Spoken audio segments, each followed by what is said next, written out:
আমি যখন ছোট ছিলাম খেলতে যেতাম মেঘের দলে। একদিন এক মেঘবালিকা প্রশ্ন করল কৌতূহলে, এই ছেলেটা নাম কি রে তোর? আমি বললাম, ফুসমন্তর। মেঘবালিকা রেগেই আগুন, মিথ্যে কথা, নাম কি এমন হয় কখনো? আমি বললাম, নিশ্চয়ই হয়, আগে আমার গল্প শোনো। সে বলল, শুনবো না যা, সেই তো রানী, সেই তো রাজা, সেই তো একই ঢাল তরোয়াল, সেই তো একই রাজার কুমার পক্ষীরাজে, শুনবো না আর ওসব বাজে।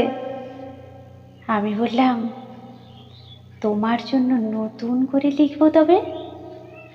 সে বলল, সত্যি লিখবে?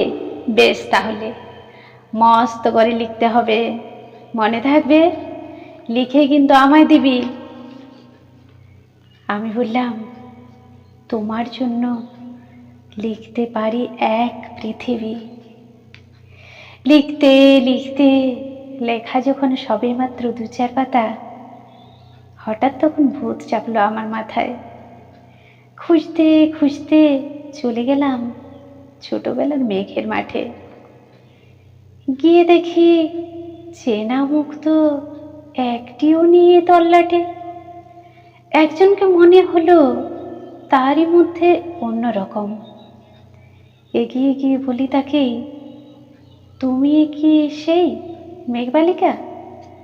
তুমি কি সেই? সে বলছে, মনে তো নেই, আমার ওসব মনে তো নেই। আমি বললাম, তুমি আমায় লেখার কথা বলেছিলে। সে বলল, সঙ্গে আছে, ভাসিয়ে দাও গায়ের ঝিলে। আর হ্যাঁ শোনো, এখন আমি মেঘ নই আর, সবাই এখন বৃষ্টি বলে ডাকে আমায়।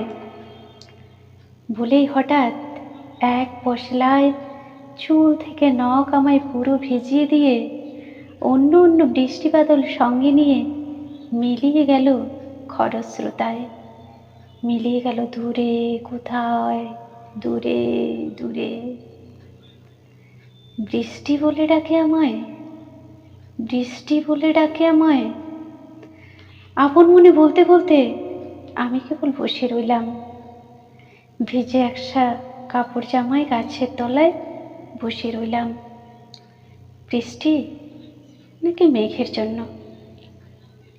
এমন সময় অন্য একটি বৃষ্টি আমায় চিনতে পেরে বলল, তাতে মন খারাপের কি হয়েছে, যাও ফিরে যাও, লেখো আবার, এখন পুরো বর্ষা চলছে, তাই আমরা সবাই এখন নানান দেশে ভীষণ ব্যস্ত।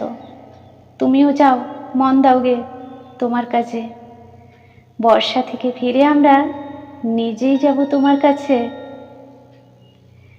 এক পৃথিবী লিখবো আমি, এক পৃথিবী লিখবো বলে ঘর ছেড়ে সেই বেরিয়ে গেলাম।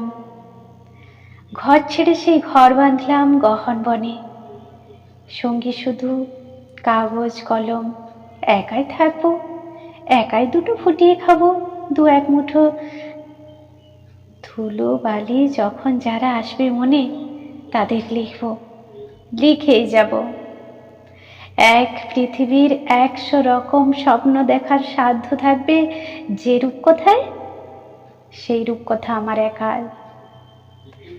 ঘাড় গুঁজে দিন লিখতে লিখতে, ঘাড় গুঁজে রাত লিখতে লিখতে, মুছেছে দিন মুছেছে রাত। যখন আমার লেখবার হাত অসাড় হলো, মনে পড়ল সাল কি তারিখ, বছর কি মাস, সেসব হিসেব আর ধরিনি। লেখার দিকে তাকিয়ে দেখি এক পৃথিবী লিখবো বলে একটা খাতাও শেষ করিনি। সঙ্গে সঙ্গে ঝমঝমিয়ে বৃষ্টি এলো খাতার উপর, আজীবনের লেখার উপর বৃষ্টি এলো এই অরণ্যে। বাইরে তখন গাছের নিচে নাচছে মোর আনন্দিত, এ গাছ ও গাছ উড়ছে পাখি, বলছে পাখি এই অরণ্যে কবির জন্য আমরা থাকি। বলছে ওরা কবির জন্য আমরা কোথাও হার মানিনি। কবি তখন কুঠির থেকে তাকিয়ে আছে অনেক দূরে, বনের পরে, মাঠের পরে, নদীর পরে, সেই যেখানে সারা জীবন বৃষ্টি পড়ে, সেই যেখানে কেউ যায়নি কোনো দিন, কেউ যায় না কোনো দিনই।